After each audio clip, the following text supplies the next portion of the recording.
She came here to Boston to compete in the Olympic trials. She did so on a bad right leg.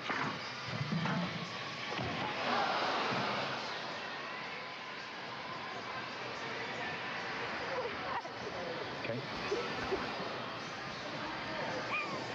Right?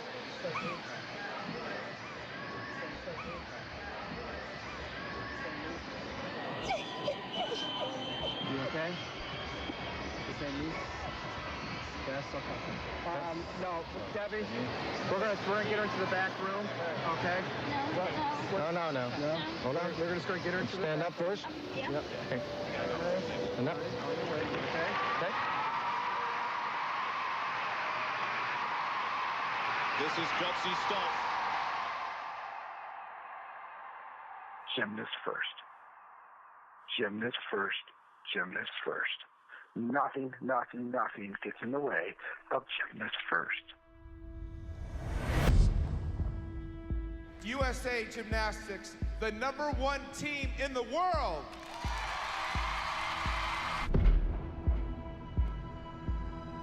There's a whole institution of people who knew through these years.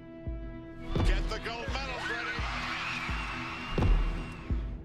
I don't know how anyone couldn't have known.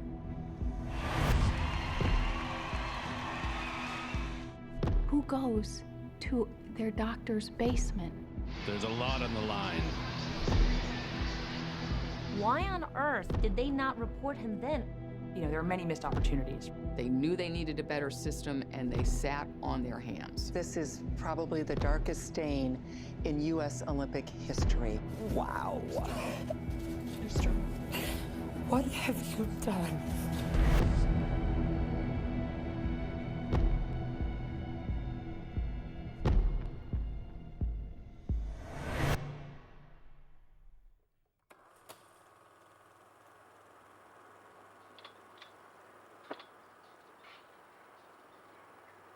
Gymnastics is kind of an interesting sport. You either are or you aren't one. You know, they'll tell you right away if you're gonna go to the next level. They can see it in you, the way you jump, the way you move. I just always was one. I was perfectly suited for gymnastics. I was tiny, strong, fearless, loved flying, loved little daredevil. It's the most amazing feeling to be able to propel your body through the air and flip around and stick it. It is flying. The feeling of having power, that's like a lot of people don't talk about, is like the flying thing comes after the power, and feeling that like command over your body and doing stuff that regular people can't do. Now watch this. Watch this. Back somebody right to the other bar. Has that been done before by a girl? Never. Not by any human that I know of. Olga in '72. The American public, they were flabbergasted by what she was able to do. They were enamored by it. Isn't that something? I think the American culture is infatuated with gymnastics because every 4 years you see these little, strong, wonderful, talented, amazing athletes pop out on the big stage.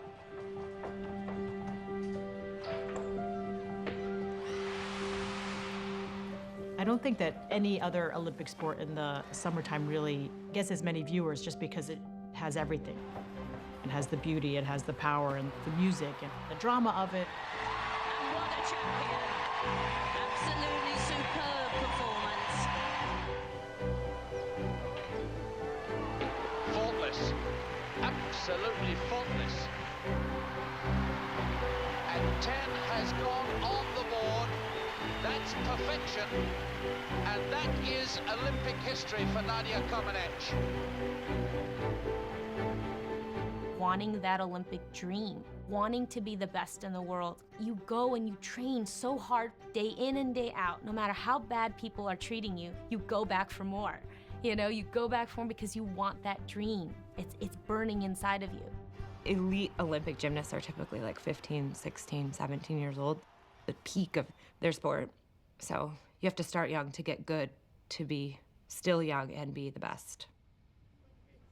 I think that a lot of people think it's easy because they're so cute and they're so bouncy and smiley, but really I don't think there's a sport that's harder in terms of the age where they expect to excel and the demands that the coaches put on them. I think it's mentally difficult and one of the most physically demanding sports. You are going to get hurt and you're not going to complain. It did not matter what happened to you, you were not to cry. There were things like when they would be racked.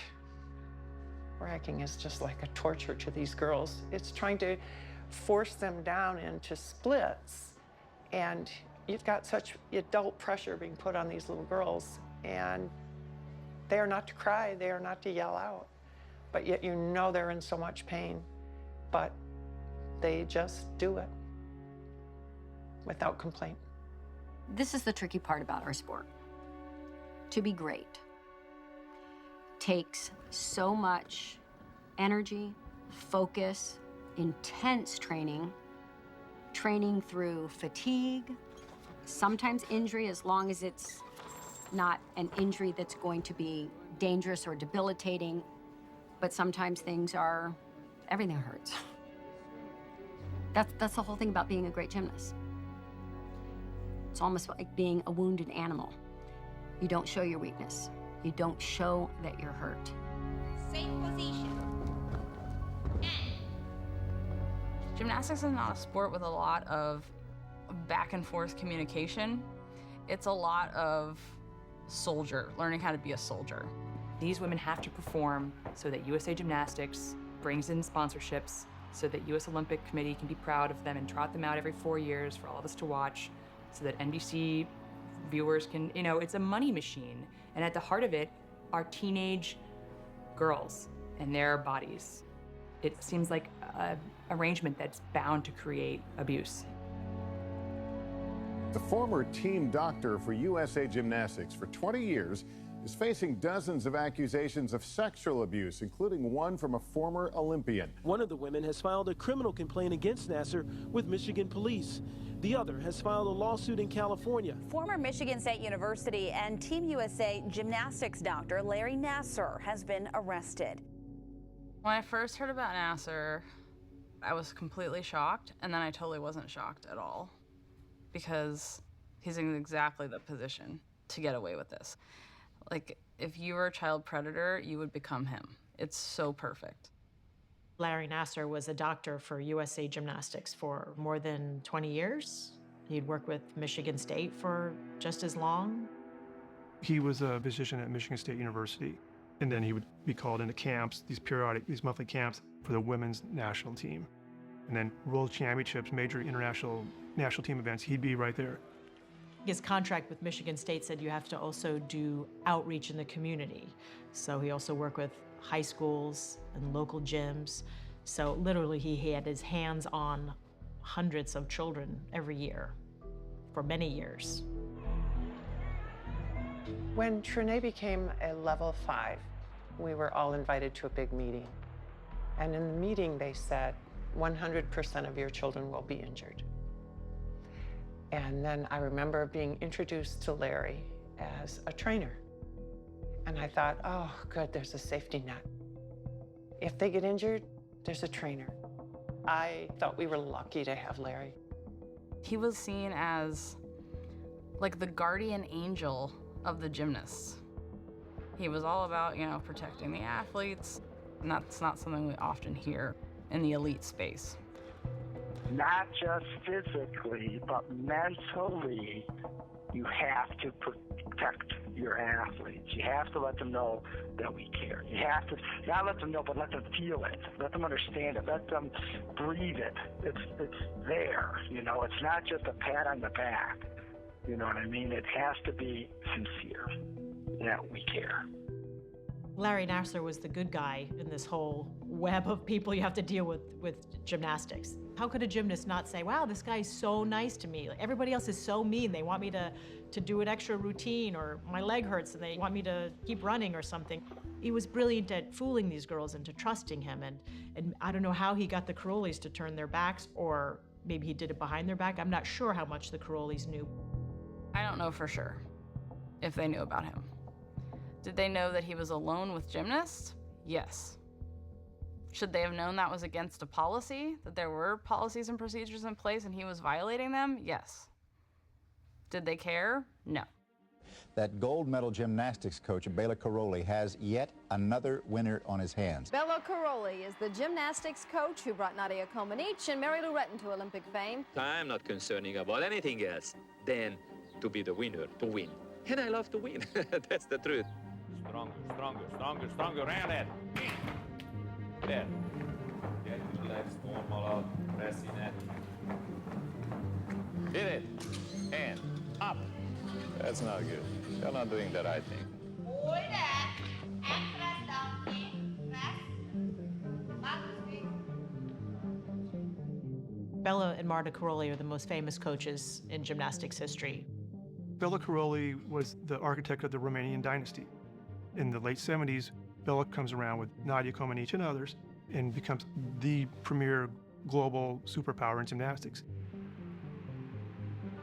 At the time, the gymnasts were mostly over 20 years old. It was really a women's sport. Bela and Marta changed the concept of gymnastics to train very young children, very intensive training from 6 years old. He had this philosophy, do enough repetition and you stay prepubescent and you don't gain weight, you're gonna get those girls to hit.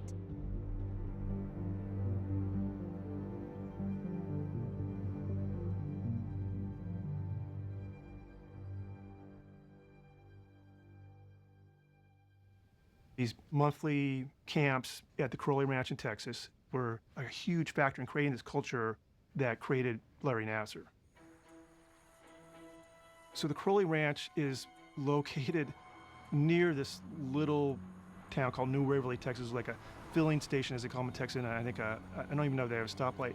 You get off the freeway, and then you're actually in the Sam Houston National Forest, and you're going down this red dirt road deeper and deeper into this forest. It's like straight out of a movie, and you finally come on this compound of a gym and a house and like a dorm, and there's snakes everywhere and bugs, and it's hotter than hell, and it's just this Texan nightmare.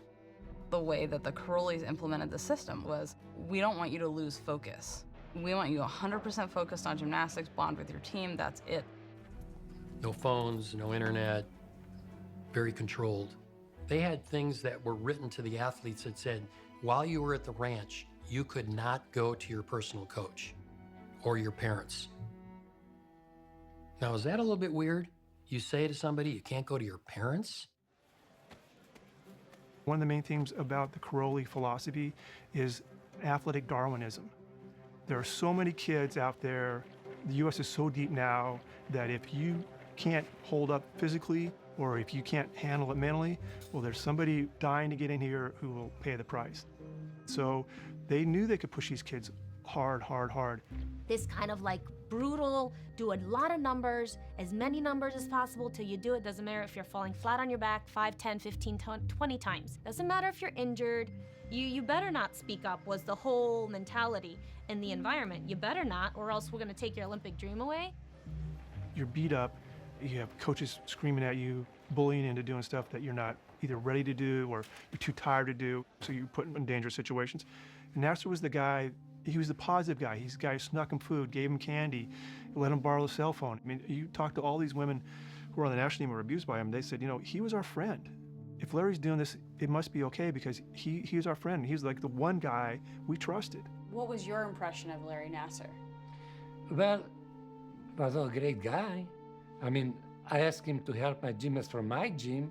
I called him at nighttime, and next day he helped me, send me the x-ray, you know. He didn't ask for any payment.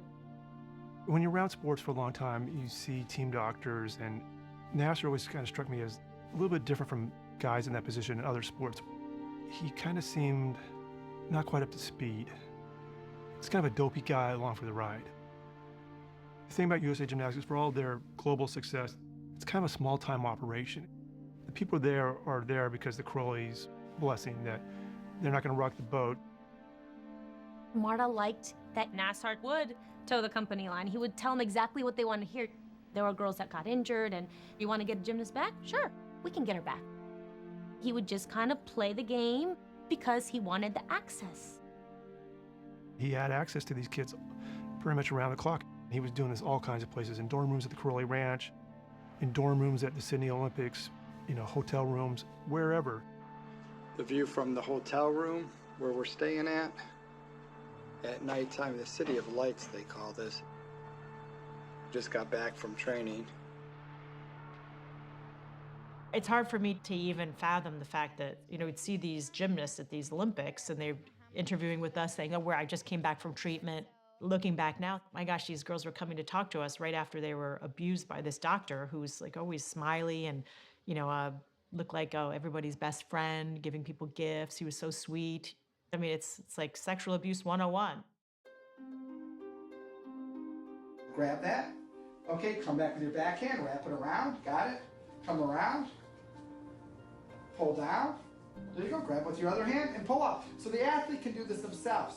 The athlete can learn to do the kinesio tape themselves too, because it's in a sensitive area. I find it hard to look at him as like a criminal, aside from all of the things he did, because that's not, and I don't know. I don't really know another criminal. I don't know another serial child molester.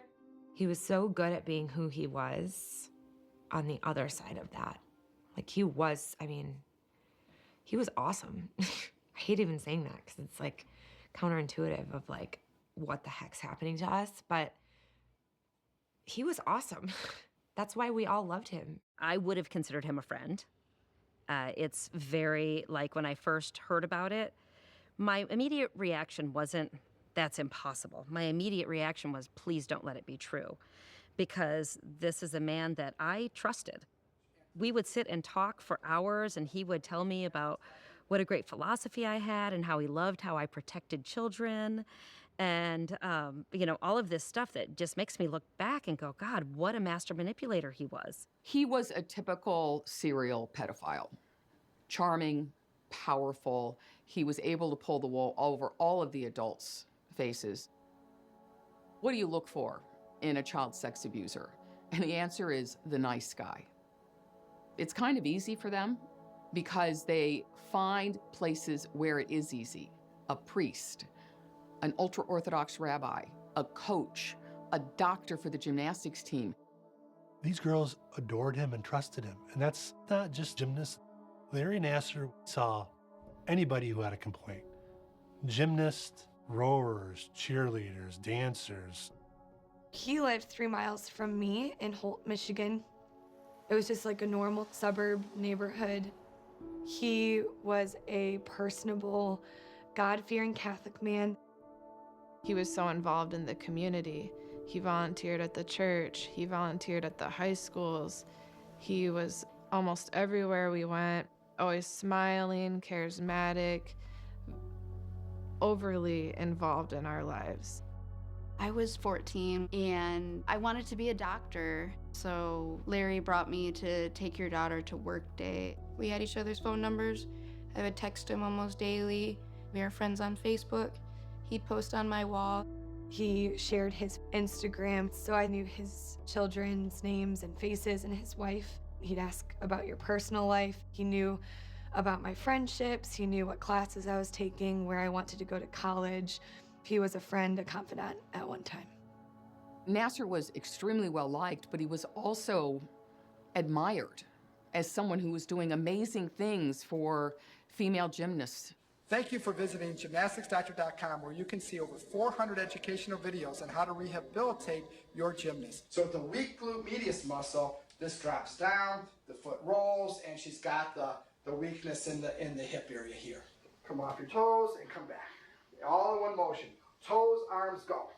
Every appointment, he would have his hands all over me, adjusting me, massaging my back. And what some people might not understand, that this is a really big part of gymnastics that he took advantage of, that we're used to having adults spotting us, helping us stretch. We're used to having adults touch us. But Larry took it a step further. He explained to my mom, I'm going to put my hands near a very private place on your daughter. He didn't ask, he just said that that's what he was going to do. Larry Nassar pretty much had a primary method. You would come to him and, I have a backache. I have a hip problem. He would stick his ungloved, unlubricated hand in your vaginal cavity and do what he called a vaginal adjustment. And it was like this catch-all treatment, stuff that was nowhere near your pelvic area. This was like, this will make it better. He told me that I would probably be uncomfortable and kind of explained that in the vagina there's a trigger point or pressure point that would release to help him work on my ankle to be less painful. In my case, I wasn't given a heads up or any kind of explanation about the procedure. I think he just said, tell me if this hurts. Which it did, but everything that he was doing hurt. He was doing like pressure points and manipulations and like pushing on my muscles with his elbows. I was pretty used to just like buckling down and taking whatever pain. You're always told by coaches, teachers, no pain, no gain. So when something's painful, you're thinking this is helping me and I'm getting better because of it. I remember being like, can I survive this for another 2 minutes? Watching the clock on my phone, waiting for 5 minutes to go past, 10 minutes to go past, up to 45 minutes or an hour. So his appointments would be 2 hours long. My analysis is an hour was medical, professional, and then the second half was sexual. Trying to remember back, to these treatments and thinking back, and I'm like, how the heck didn't any, how did he do that? And then I'm like, I don't think there was a silent moment. I don't think he ever stopped talking. What's happening today? How's, your family? Oh, Dawn, how's things going with the kids? Mother of 3 daughters. My goal was to keep them safe. And then I became an accomplice in such a crazy world. He would talk to the parents while he was doing this. And so it was confusing. The first time, specifically, my dad was in the room, and I just, first I was like, what? Is this normal? What is going on? And then a little bit of thinking about it, I was like, okay, well, my dad's on the other side of the room, so maybe it's normal. And then I'm like, but does he know what's happening? I don't know if he does. Well, how do I ask about this? I can't ask about this.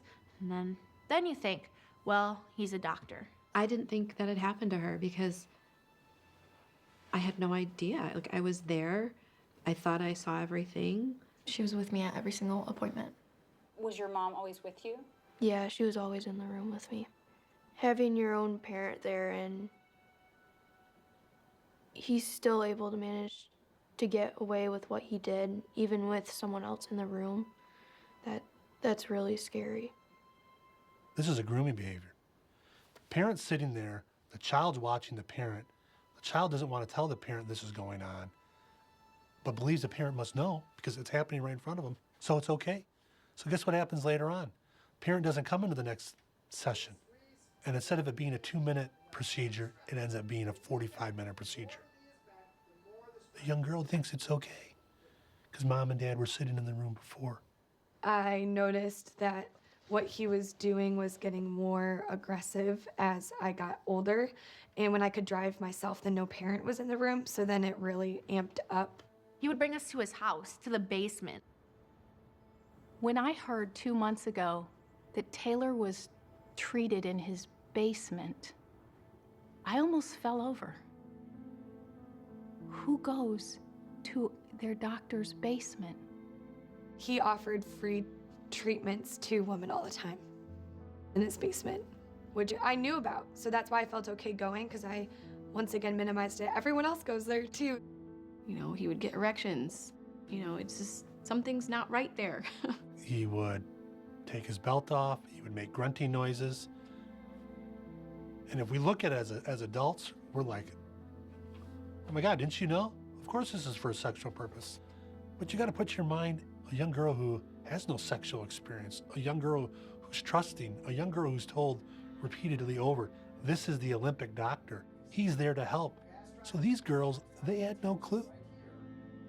And then I would feel better after my appointments because, like I said, he was doing medical things and no one else was helping me get better. So I knew I had to go back because I needed to be relieved of my pain. So even if I hated the treatment, I would go back. And that's how so many girls were abused for so many years. How often was that vaginal treatment? Probably every time. I don't remember not having it. They estimate it happened to me, like maybe 846 times. It's a lot. The reason Larry was such a good doctor was because you didn't feel anything afterward. Not just physically, emotionally, mentally, you had to block it out. You had to, or you're gonna fall apart. These young women didn't know. Their bodies might have known, subconsciously they might have known. They thought this was a legitimate medical treatment. They were told over and over and over again, you can trust Larry. Larry says you can trust Larry. Kathy says you can trust Larry. John Geddard says you can trust Larry. Who is John Geddard? Satan. He is the devil. And he is the head coach and owner of Twistars. Open the hips. That's better, feet. Now up, up, up, up, up. That's too much forward. Straight. Squeeze it. Shape. Hold the shape. Press the landing. Press the landing. Press. No, stay there. Stay. John Geddard, former 2012 Olympic team coach. When I came to Michigan, very, very, very quickly, I realized that John was the force, the name in certainly Region 5 gymnastics. John Geddard coached Olympic champion Jordan Weber, and he had many other national team members throughout the years. He housed Nassar at his facility in Michigan, Twistars, where he had unprecedented access to his gymnasts in the gym. Like at the Crowley Ranch. Very similar environment, actually probably even more access at Geddard's gym. At the ranch, it was only whenever he was able to come into the monthly camps. But at Geddard's gym, he could go in every day if he wanted to. John especially, Twistars especially, sent you to Larry. He came in every Monday, and he would stay until everyone was seen. He was very well known at the gym, obviously, because he was promoted at the gym. He was pretty much like our go-to doctor. Larry knew how to get them back in their sport. He knew how to pick them up psychologically, because the last thing you want to be if you are an athlete is injured, especially in John Geddard's gym. John Geddard, super intimidating man, super intimidating. Walks it, owns it, talks it. How would I describe myself as a coach? Well, I know how others describe me, but I think they get the wrong impression. I'm pretty intense, very caring about my athletes. I'm not a warm and fuzzy, blow smoke when it's not needed. I'll give kids their due when they deserve it, but I'm not going to unnecessarily tell them how wonderful they are if they're not being wonderful. He would use more of a tactic like beating you down. So he would belittle you, he would insult you, call you names, and you would feel like you weren't good enough. It was your fault, you were doing things wrong. At gymnastics meets, if a girl fell, I would see him turn his back on her and he wouldn't watch her compete. Or he would throw a water bottle at somebody because they made a mistake on the bars. And so you would keep trying harder and harder to get his approval. You always wanted John's approval, and when he gave it to you, it was something special.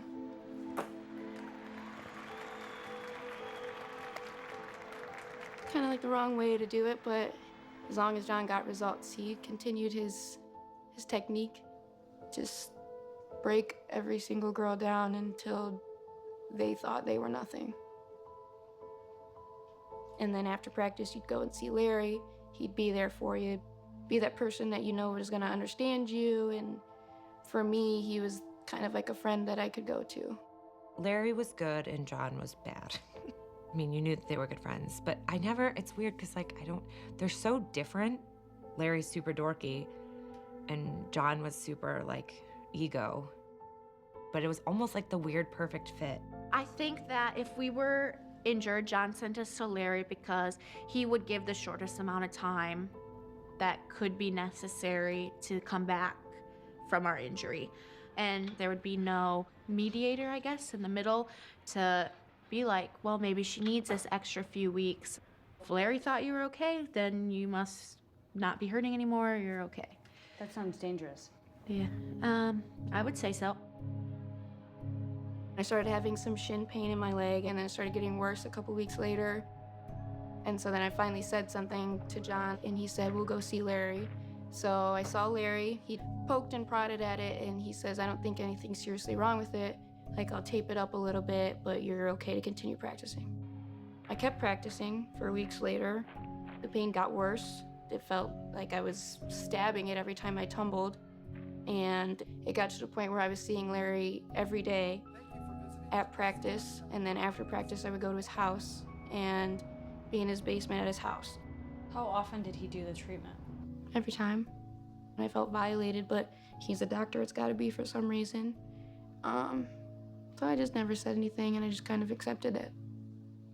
You would think that if your leg wasn't getting better, you might want to get x-rays on it, but that didn't happen. Doing all gymnastics stuff on it, it was excruciating. But a prestigious Olympic doctor is telling you nothing's wrong, so you kind of think you're crazy. I mean, it makes you wonder what really is pain. And the practice before we left for nationals, I was struggling so hard. And so finally I was like, John, like, I'm trying my hardest, but my leg hurts so bad I can't make this. And he told me to get my stuff out of the fucking locker room and get out of the fucking gym. He means forever. So I go to the ER, I get x-rays, and it's broken, like splintered. It looks like a nail was hammering down on my leg, and it just kept splintering off pieces because I just kept tumbling on it. Do you think that you were purposely mistreated by Nasser in order to keep you in his care? I think it's definitely a possibility. Why else would I have competed on a broken leg for a month? Why else wouldn't x-rays have been in the question if it continued to get worse and not better? Do you think that John Getter knew about Nassar's so-called treatments and that they were not appropriate? It's hard to say, but I don't know how anyone couldn't have known. With it being in a room right there in your own gym, you know?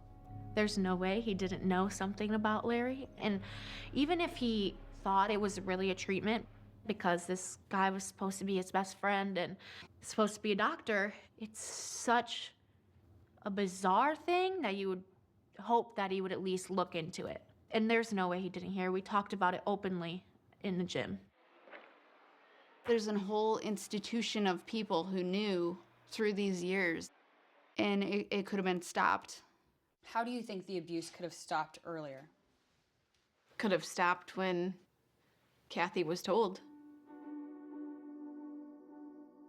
Kathy Klages, another friend of John Getter and Larry Nassar, she was told in 97.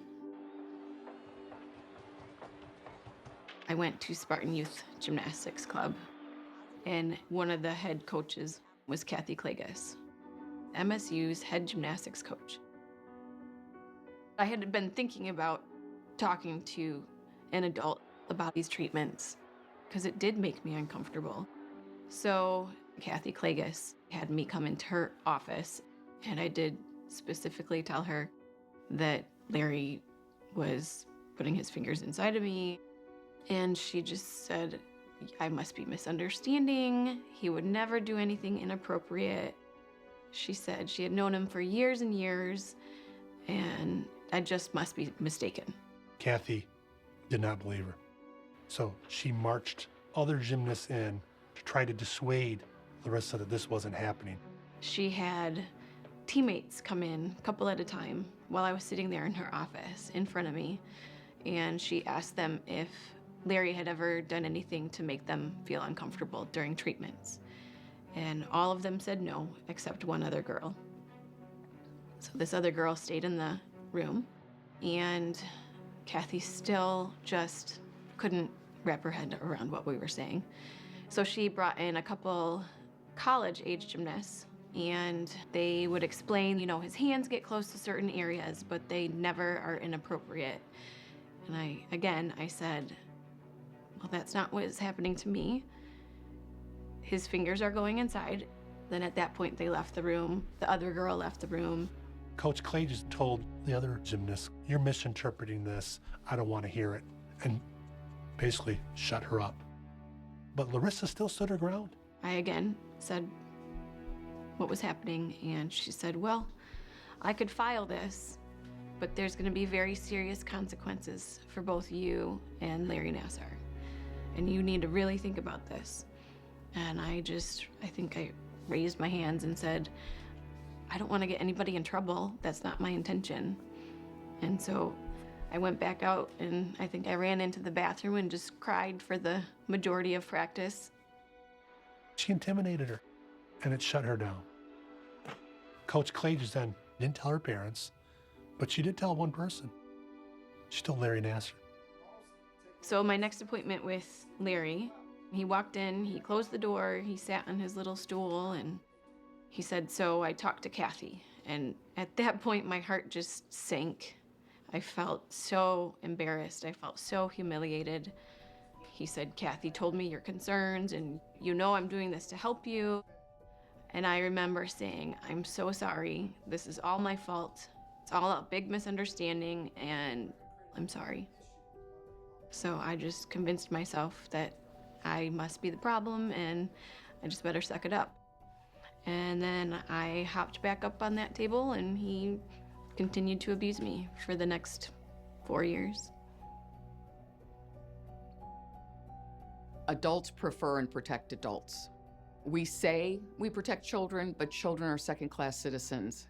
They don't vote, they don't have power, and it's so much easier to let a child's needs go.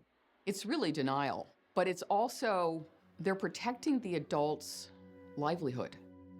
No one wants to destroy a successful adult's life, and so we put it off and we put it off. Larissa Boyce told people who worked for MSU in 1997. I was 3 in 1997. You know, that's impactful. That could have been stopped. Kathy Klages knew that there was a proper process that she should have taken when she told me that she could file something, but she chose not to.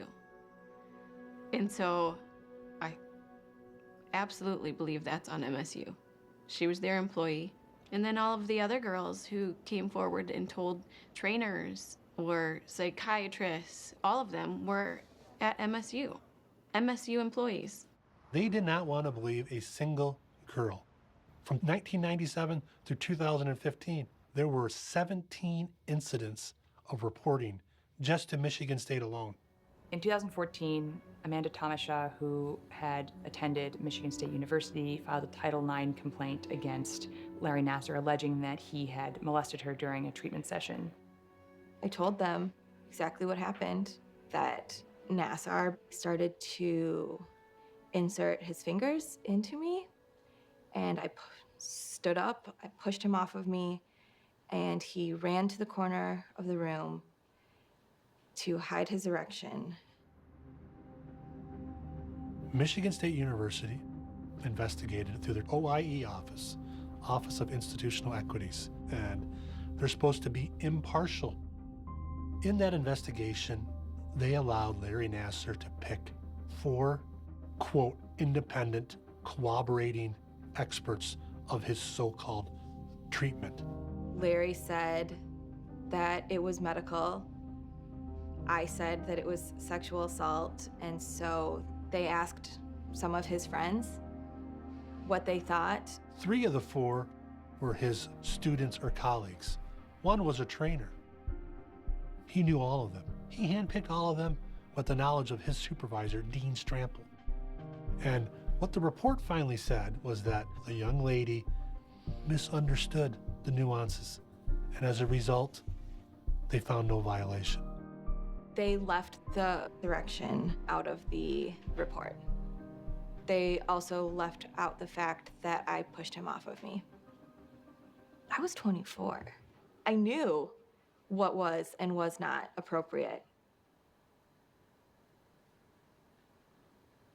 They gaslighted me. So, this is the surprising thing. 2 reports were generated. There was a report generated issued to Amanda Tomasha. And in that report, they say They find no violation of the sexual harassment policies. The report ends on page 22. Lo and behold, here we are in civil litigation. You know what we find? There's a page 23. Page 23 goes into all the problems that potentially are there. It is opening the university up to liability, that they better have a chaperone in place, he better wear gloves, he better have informed consent. And they never turn that report out to anybody. That report's internally kept between Larry, Strample, and the OIE office. The 3 years surrounding my investigation, my Title IX was the only Title IX that produced 2 separate conclusions. So Larry Nassar was put on leave 90 days. That's how long the OIE investigation was. But in the end, Dean Strample put in an email, glad to have you back. Please, Larry, just follow these restrictions. Dean Strample put restrictions on Larry Nassar.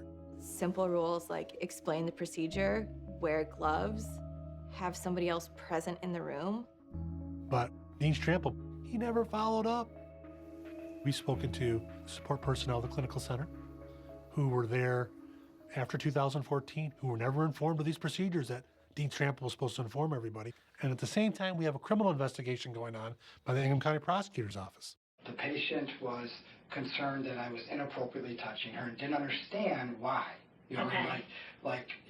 He was, touching me in my private areas, and she didn't understand why. And those are 2 things that confuse me because I do this on a regular basis. This is a treatment that I lecture on. I lecture on not only here at Michigan State to the fellows and residents and medical students, but to national organizations. Shouldn't a prosecuting attorney office bring in outside experts? You know whose experts they used? Michigan State University's experts that Larry Nassar handpicked. They believed the status of Larry Nassar. And once again, they also found that there was no sexual assault. And they sent one of the detectives over there to tell Larry, make sure in the future you have somebody in the room and you wear gloves and you explain what's going on. So 2014, you have all these restrictions were put in place. The assault should have stopped. They didn't. I was a patient of his before, during, and after that Title IX investigation, where protocol was put into place that I wasn't made aware of and then not followed. Nothing changed. You know, what happened during the visits was exactly the same from when she started seeing him in 2012, 2013, 2014, 2015. When did the incidents happen with Larry Nassar? In 2014.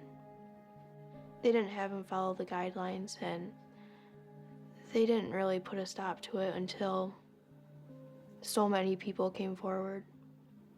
Out of 90 of our survivors that we represent, 28 of them were assaulted during or after 2014 Title IX investigation of Amanda Thomas. But this is not just Michigan State University. It goes to organizations that span this country. USOC, USAG. Do we know when USAG knew about Larry Nassar's predilections? Well, we know for a fact it was 2015. Spring 2015, Maggie Nichols, a gymnast on the U.S. national team, was at the Caroli Ranch for one of the monthly training camps. And she was with Allie Raceman. And Maggie said out loud, "What's with this technique he does? Like, why does he put his finger inside of me? I'm not sure it's helping." And Maggie Nichols' coach happened to be within earshot and was alarmed by this. There was a report made to USA Gymnastics. Steve Penny sat on it for a few weeks. USA Gymnastics former president, Steve Penny, was notified that a gymnast was assaulted at the national team camp. Why on earth did they not report him then? Maggie Nichols' mother was told by Steve Penny, "Don't do anything, don't report it. We're gonna handle this internally. We don't know yet if we need to report this." They waited for 5 weeks before they went to the FBI. 5 weeks. When you have gymnasts telling you that Larry's doing these manipulations every day, sometimes twice a day, 5 weeks is a long time to be sitting on the knowledge that Larry Nassar is a sexual predator. They waited 5 weeks because they did their own internal investigation as to whether or not this was sexual abuse or not. After an internal investigator told Steve Penny, you really have a problem here, you have to go to the FBI. Steve Penny called Scott Blackman, the chief executive of the U.S. Olympic Committee. The Olympic Committee legally is responsible for the safety of the athletes at the Olympics. And Steve Penny said to Scott Blackman something to the effect of, we have a member of our medical staff who's been accused of improper contact. I'm going to report it to the FBI. Scott Blackman has said to us that he told Steve Penny, definitely report this, and Is that enough? Steve Penny did. I mean, that's a question. Of course we want to say no because of what happened in the subsequent year. Nothing happened. The USOC had tremendous responsibility as the top of all of Olympic sports in the United States. And the USOC has had inadequate child protection policies for years. There's been a problem in gymnastics with sexual abuse and with physical abuse for decades. In 1999, the then president of USA Gymnastics, Bob Colarossi, wrote a letter to the USOC raising concerns about their method of handling allegations of abuses by coaches, saying the way the system works is going to get us in trouble. Scott Blackman was on that letter. They knew it, they knew they needed a better system, and they sat on their hands.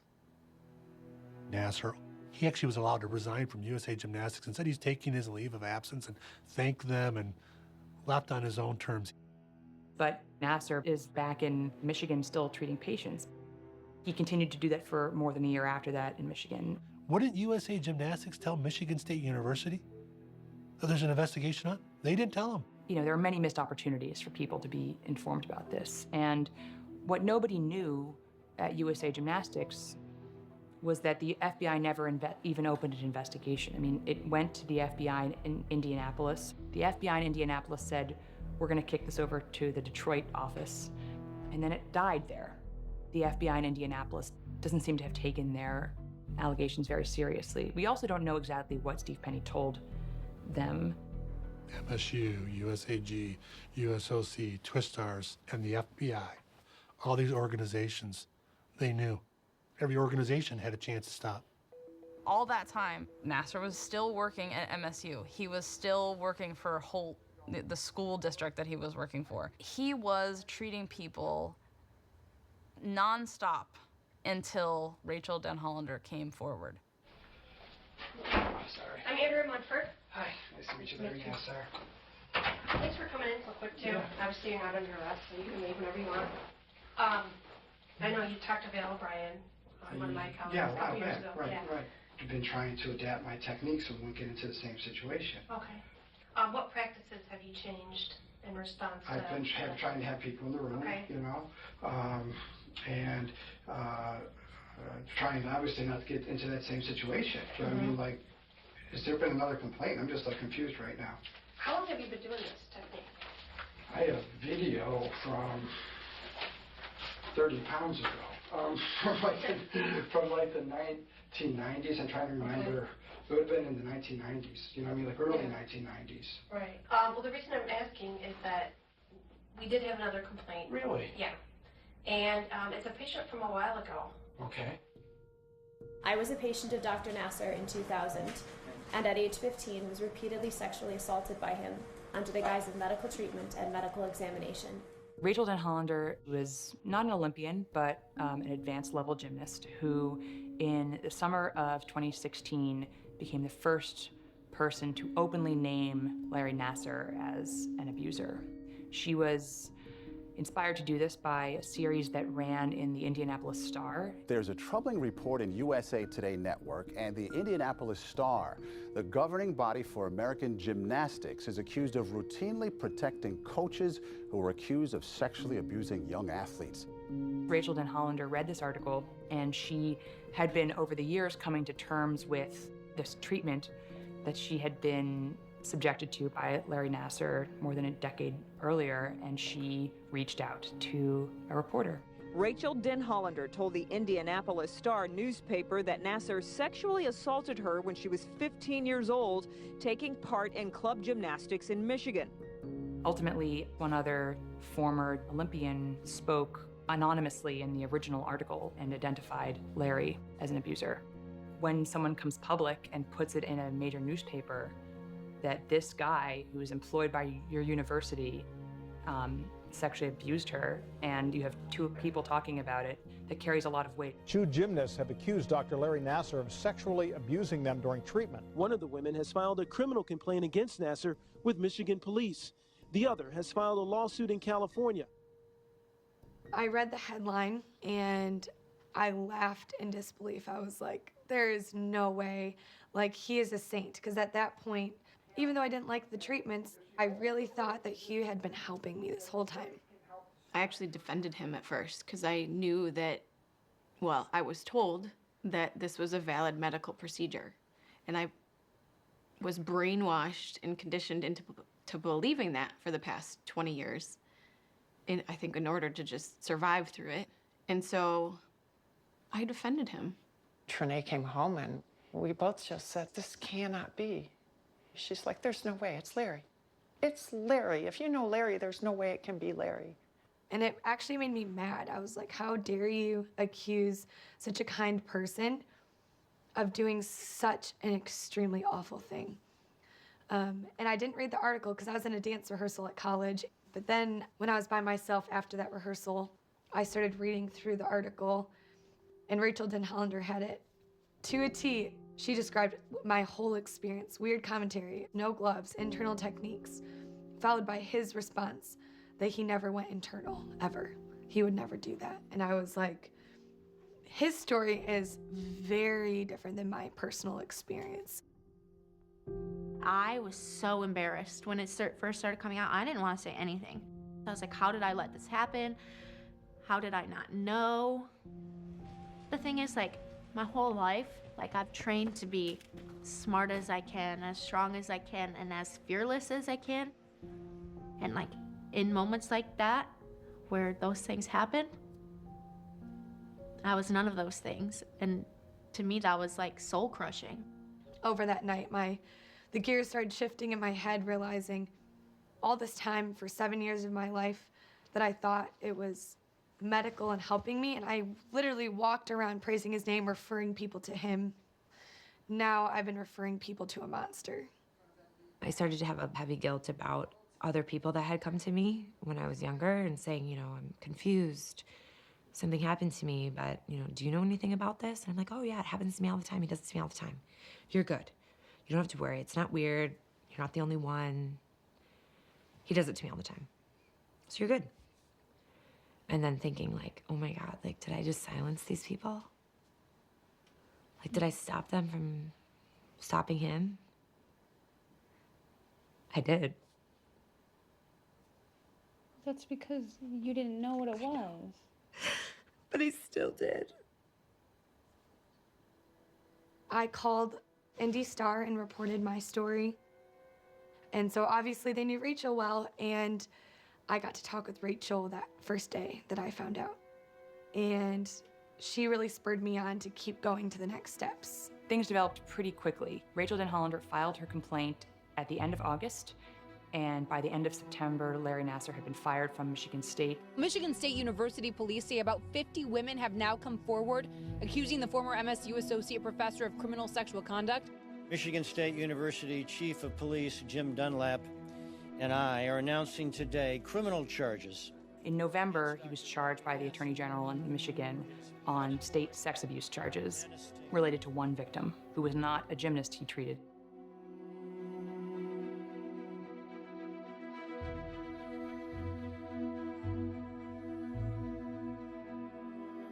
The first time he got put in jail, he bailed himself out for $1 million. He was a free citizen. He's walking around town, still trying to be part of the council for Holt High School. It's dividing the whole town. I had people I talked to on the phone, they couldn't even speak because they were best friends with Nassar's wife. The Twistars community is behind him 100%, and I have known him before he even went to medical school. And everything he's ever done for gymnastics and everything I've ever seen him do has been nothing but caring and sincere. There are hundreds of people that support him 100%. We have received countless emails and communications from other doctors, physicians, physical therapists, ex-patients, ex-coworkers supporting him. There's no doubt he has a ton of support. I couldn't even go on Facebook because people from my childhood were saying things against me, essentially. Just decided to click on the comments. Oh, they're lying, or they're just in it for the money, or oh, they should have known that happened. There's all these weird emotions, you know, at the beginning of September 2016 until the porn stuff came out, and then everyone's silenced. An FBI agent saying they found at least 37,000 images and videos of child pornography on hard drives belonging to Dr. Larry Nassar. They were seized during a recent search of the former MSU doctor's home in Holt. I represented Dr. Nassar in his criminal matters in Michigan and in federal court. I believe law enforcement said there were 37,000 or more than 37,000 images. It sounds like a high volume to people who are not familiar with these cases, but in all honesty, it's not a high volume. It makes me want to vomit. Were some of those pictures, some of these gymnasts and some of his patients, some people that he saw at his house?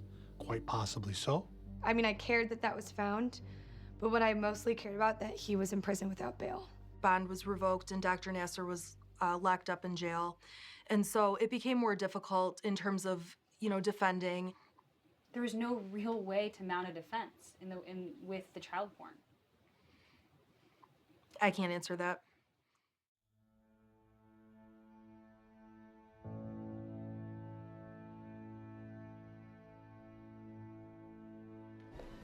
There was no more reasonable doubt about this anymore. And USA Gymnastics starts realizing this is not going to get better quickly. The U.S. Olympic Committee's board is recommending that USA Gymnastics President Steve Penny resign. Steve Penny lost his job, but he got a roughly $1 million payout. Then fall of 2017 was when the Harvey Weinstein allegations came out, and we're in the full throes of the Me Too movement. Michaela Maroney, the gold medal Olympic gymnast. Maroney is now coming forward to say that she was abused by the former doctor for Team USA. Olympic gymnast Allie Raceman said she is among the young women sexually abused by a former physician with USA Gymnastics. Four-time Olympic gold medalist Simone Biles says she was sexually abused by a former USA Gymnastics team doctor. She posted about it on Twitter yesterday saying this, "I am not afraid to tell my story anymore." These are some of the most cherished, celebrated athletes in America, in the world. And they're coming forward and saying, this also happened to me. We were also abused. And right under the noses of the U.S. Olympic Committee, USA Gymnastics, and the American public. This was happening while we were competing for you in London. And before then, their public coming forward, I think the importance of that can't be overstated.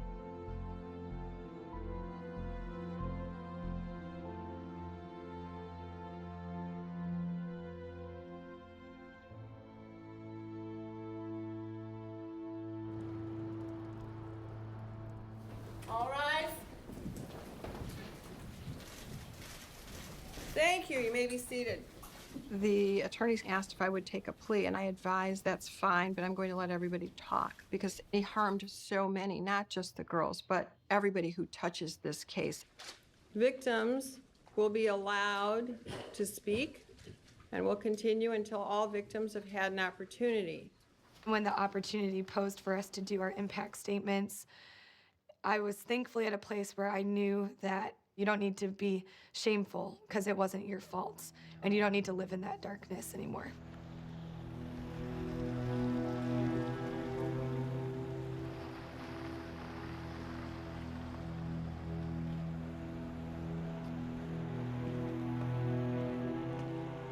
You know, the day of court, my alarm went off, and I have never been in such a panic.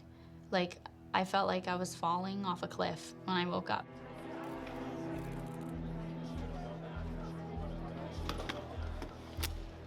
There were so many people in there that were so heavily impacted by what happened. Every time a door opened, we were all, You know, like I felt that tension and I felt everyone's eyes go to the door immediately.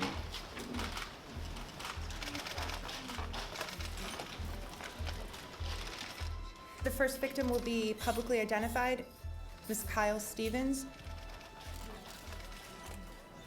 Good morning. Up until this point, I've been known as victim ZA, or family friend. I was the first to testify in this case, and wary of the attention that could come with that, I asked for complete anonymity. I'm addressing you publicly today as a final step and statement to myself that I have nothing to be ashamed of. My parents had become close friends with Larry and his wife, Stephanie. It was during this time, I estimate I was approximately 6 years old, that Larry Nassar began to sexually abuse me. He first exposed his penis to me in a dark boiler room in the basement of his home. He told me, if you ever want to see it, all you have to do is ask. Let me remind you of the interests of a 6-year-old girl. My favorite TV show was Clifford the Big Red Dog, and my favorite book was Junie B. Jones. I could not do a multiplication problem and still had not lost all my baby teeth. Someone of this maturity level should not be sexually active, but I was. Without my knowledge or consent, I had engaged in my first sexual experience by kindergarten, and it progressed from exposure to masturbating in front of me while playing hide-and-go-seek, rubbing his bare penis on my bare feet, and penetrating my vagina with his fingers. It took a friend confining the details of her sexual abuse for me to realize that something was wrong. I was 12 years old when I told my parents, when Larry rubs my feet, he uses his penis. My parents confronted him and he denied any such action. Due to complex details that I won't get into here, my parents chose to believe Larry Nassar over me. I spent the years between 12 and 18 avoiding and detaching from my family. To my father, someone who makes such heinous, false accusations is the worst type of person. His belief that I had lied seeped into the foundation of our relationship. Every time we got into a fight, he would tell me, "You need to apologize to Larry."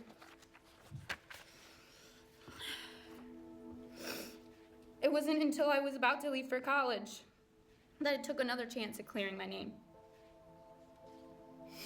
Larry Nassar's actions had already caused me significant anguish, but I hurt worse as I watched my father realize what he had put me through. My father and I did our best to patch up our tattered relationship before he committed suicide in 2016.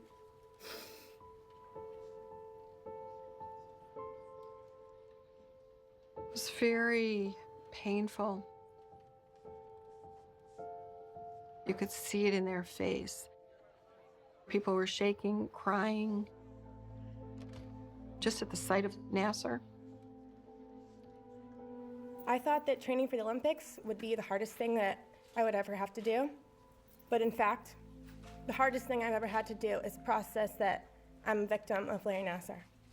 As I listened, I started getting angry, which I didn't want to get angry. When the proceedings started, it was just like any other court hearing. And really what happened is every day there were more and more girls coming forward. The next survivor you will hear from is Amanda Thomas, Lindsay Lemke, Jessica Smith, and she has agreed to be publicly identified. Normally, there are not people applauding, people booing the defense lawyers. My office and my family were getting death threats. My co-counsel was getting death threats on his children.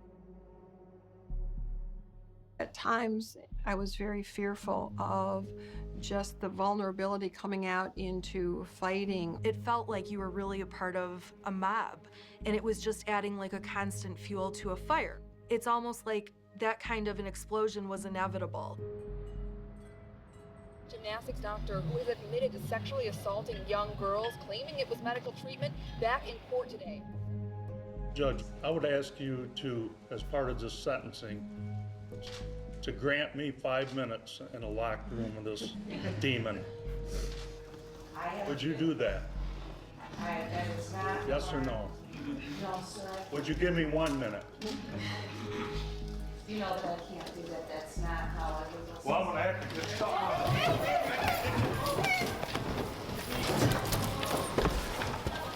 Let me have that son of a bitch. Give me 1 minute with that bastard. 1 minute. Relax, relax. Take it easy, buddy. Just relax. 1, 2, 3, go. What if this happened to you guys? Take it easy.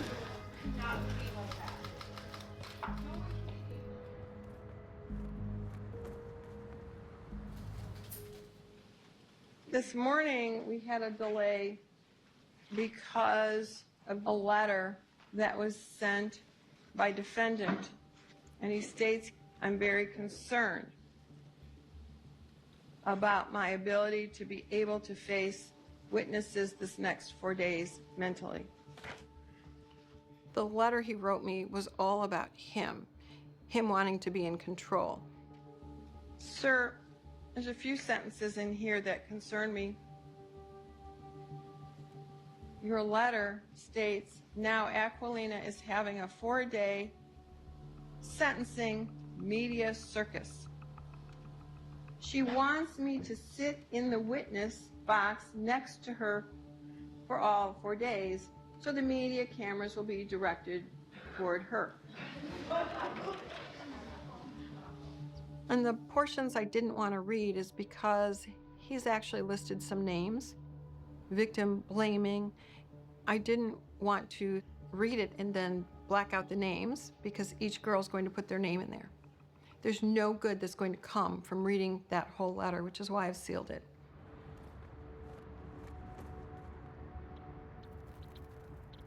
What was it like for you to consider if you wanted to read a statement in court? At first I was kind of unsure just because of being in that courtroom and having to face the person who did all that stuff to me, but at the same time, I wanted to have a voice. He manipulated me so much that I didn't know what was going on. Larry acted as if he was a friend. He would greet me with a sickening smile every time I saw him. I remember him liking my posts on Instagram. It's weird to think that an older male doctor was liking a little girl's post and commenting Merry Christmas on Christmas morning. I started to get anxiety after seeing all the news reports about him. I felt like I couldn't breathe and I would tremble in fear. I have nightmares about what happened and have troubles with sleeping. I've been put on anxiety pills just so I can function throughout the day. It's hard for me to trust people because of you. I get scared and uncomfortable when I have to go to the doctors. I get scared that I'll be taken advantage of once again by another doctor, just like you did. I've tried my best to gain back the strength I once had. I am a survivor. Here I am today facing my abuser. I'm finally being heard. I'm no longer hiding my story. When it first started, there were only about 6 who were actually going to come public with their name. One girl empowered the next, empowered the next. Your Honor, I didn't think I would be here today. I was scared and nervous. It wasn't until I started watching the impact statements from the other brave survivors that I realized I too needed to be here. I am also here to tell you to your face, Larry, that you have not taken gymnastics away from me. I love this sport, and that love is stronger than the evil that resides in you and those who enabled you to hurt many people. Larry, you do realize now that we, this group of women you so heartlessly abused over such a long period of time, are now a force, and you are nothing. You hear these statements, and, they're so brave. So I wanted them to know, one, I wanted the little ones to know that I was there for them, because I was older, and I do know him very well, and I wanted them to know that I'll stand with them. If you will allow it, I would like to address him directly. You may. Take your time. It's all right. Wow. You're strong. What have you done? I look at these young girls here, and I told my mom the hardest part for me was to see how little they were. She said to me, "You were that little too, if not younger." I had to make an extremely hard choice this week, Larry.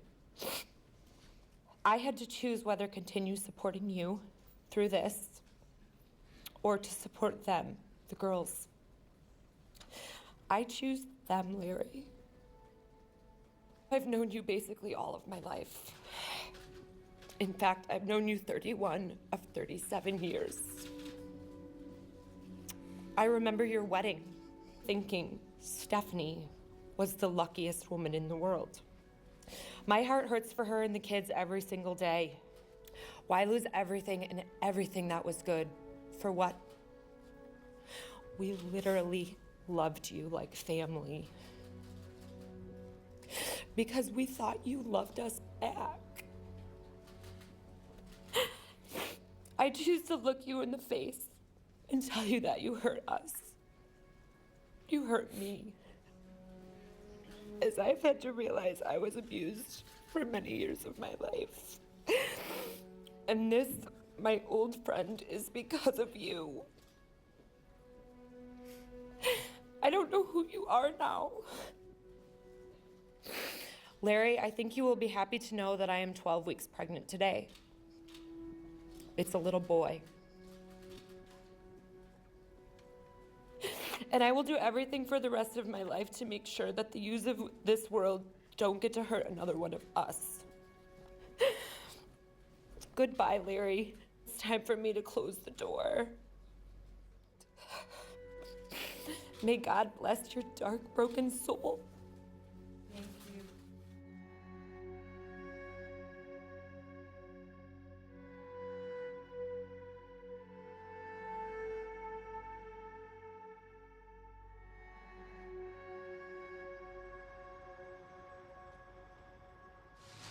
Dinner, we are on our final victim impact statement. I am so honored to let you know that the next person you will hear from is Rachel Den Hollander.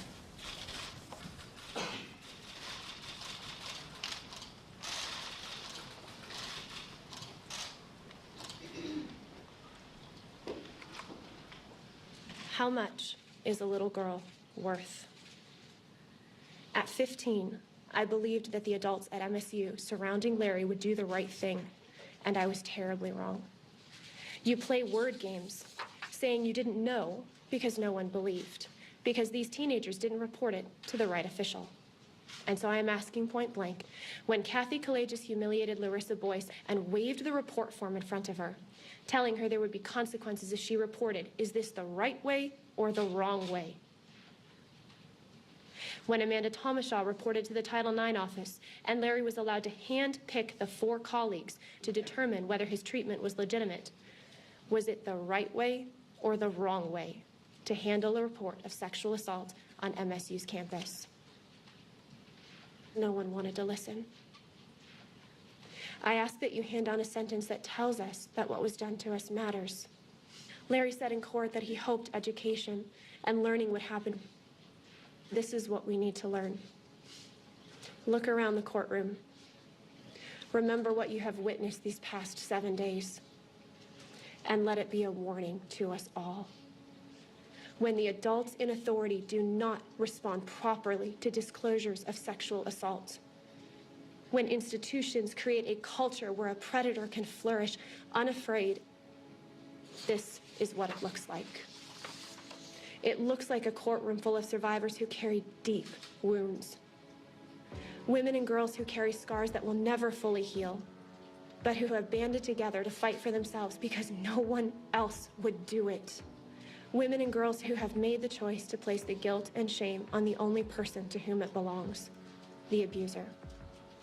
But may the horror expressed in this courtroom over the last 7 days be motivation for anyone and everyone, no matter the context, to take responsibility if they have erred in protecting a child, to understand the incredible failures that led to this week, and to do it better the next time. Because everything is what these survivors are worth. Thank you. Thank you. You built an army of survivors, and you are a 5-star general. You made all of this happen. You made all of these voices matter. Thank you. Thank you.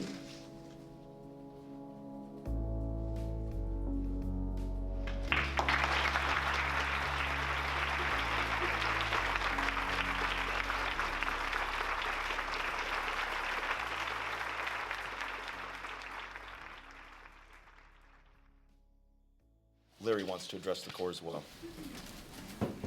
What would you like me to know? It's just a short statement. Your words these past several days, your words, have had a significant emotional effect on myself and has shaken me to my core. I also recognize that what I am feeling pales in comparison to the pain, trauma, and emotional destruction that all of you are feeling. There are no words that can describe the depth and breadth of how sorry I am for what has occurred. He heard all the cries. So he turned around again, and more girls started crying. And then the judge realized what he was doing. An acceptable apology. Sir, you need to stay at the microphone or they can't hear you. An acceptable apology to all of you is impossible to write and convey.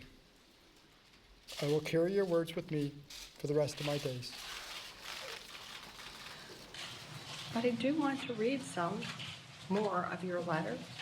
And the reason I want to do that is because I've considered it in sentencing as an extension of your apology and whether I believe it or not. So I want you to hear your words. The media convinced them that everything I did was wrong and bad. They feel I broke their trust. Hell hath no fury like a woman scorned. His letter fired me up so much. Hell hath no fury like a woman scorned. I mean, he's not comprehending the damage that he has done. That line really says it all. He has no respect for women. I think it helped hearing that, actually, because there's been many times where I felt bad for him because we had this relationship with him. We really loved him, and looked up to him, and cared about him. And so it was good to hear those words that he wrote because it made me not feel bad for him anymore.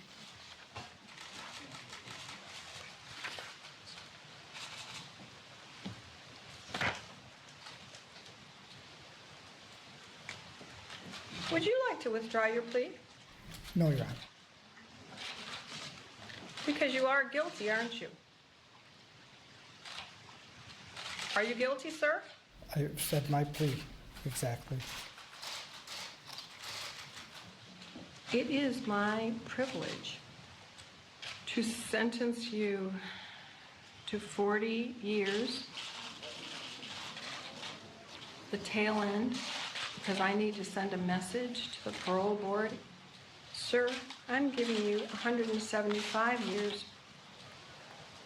I've just signed your death warrant.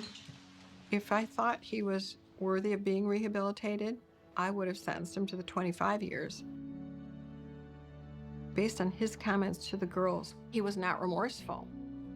He is a true predator. That's all for the record. All right.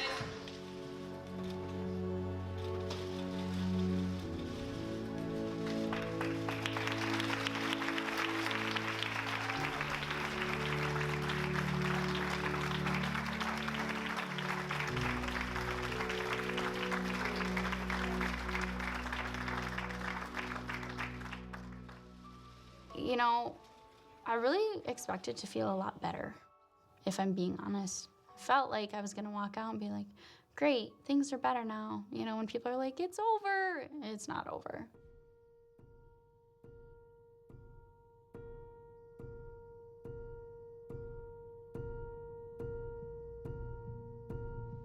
While it was very empowering to watch these women, they're taking back their voice, but they shouldn't have ever had to use it to say, me too.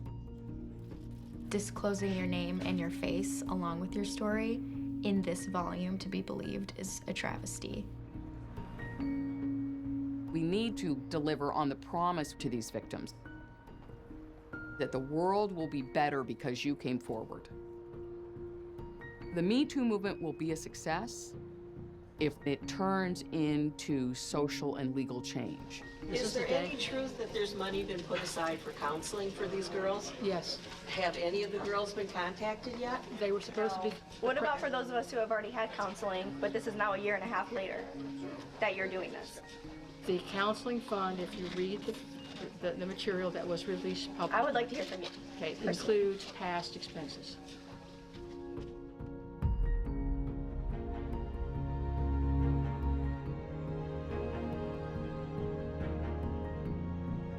Another former Michigan State employee is facing criminal charges tonight. The state attorney general's office is charging former MSU gymnastics coach Kathy Klages with 2 counts of lying to investigators. As of today, there have been 3 former MSU employees charged during MSU's investigation.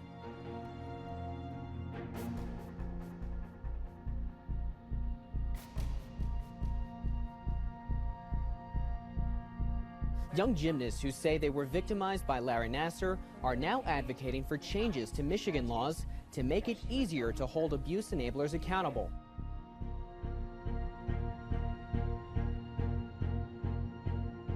What can be done so this does not happen? You have to start from scratch. You have to create a whole new governing body, new USA Gymnastics. You need to move it out of Indianapolis, and you need to bring people in that know all sides of the sport, and including, treating people right.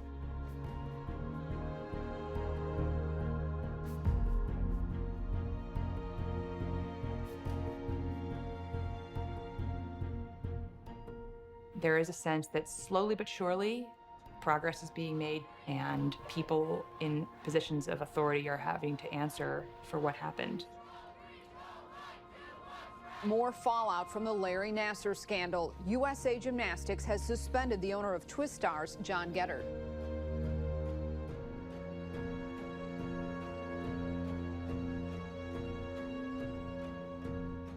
We demonize the Nassars and the Sandusky's, and they've done horrible things, but it's the ones who covered it up who made it worse and created more victims. Mr. Penny, let me ask you this. After being informed about the abuse, my understanding is that you waited 41 days to contact law enforcement. Is that correct? I would like to answer your question. However, I've been instructed by my attorney to assert my rights under the Fifth Amendment. You were part of an organization, the United States Gymnastics. Don't you feel you have a responsibility to the athletes who are here today and to others around the country? Respectfully, Senator, I've been instructed by my attorney to assert my rights under the Fifth Amendment and decline to answer your question.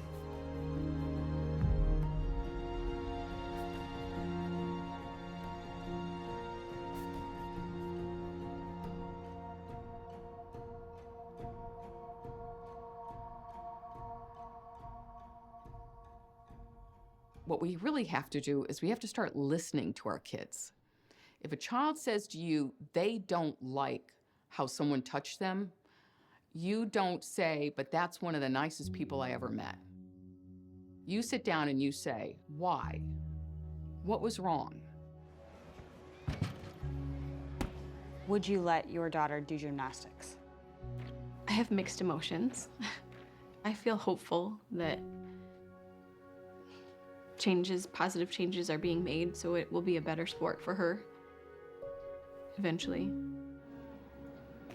The sport is beautiful. It's a wonderful sport. My child does it. I didn't yank him out just because of this. No, I felt empowered that, hey, the sport's gonna be better for a future generation of children, right? Because we stood up and we did something about it, and we're actually being heard now. I would see like my old teammates posting, and I'd see all these things about gymnastics, and I really missed it. And one day I told my mom that I really wanted to do it again. So that's where I'm at now. How's that? That looks good. Okay, I mean, why don't you try it? You try a couple, and then if it needs to be moved, I'll have you move it. Okay. Does that work? Yeah. I did feel that I'm finally able to start my life again and not have to worry about him ever doing anything wrong again. And being back, I was able to build up that confidence I once had, and I'm just able to do what I love.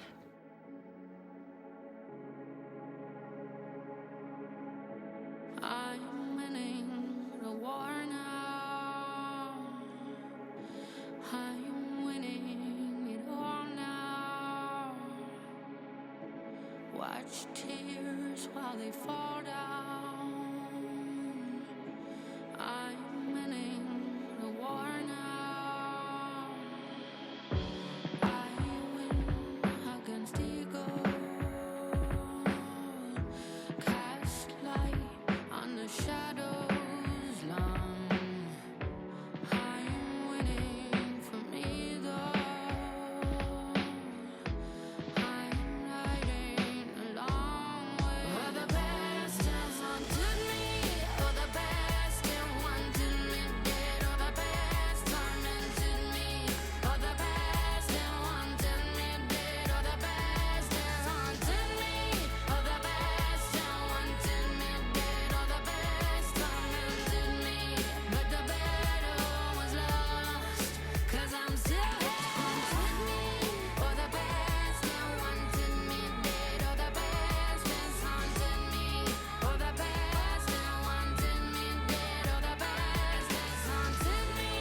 Oh, the past it wanted me dead. Oh, the past tormented me. But the battle was lost, 'cause I'm still here. I'm fighting my ego. Lost youth, where did we go wrong? I'm winning from ego. I'm riding a long way home. Oh, the past has haunted me.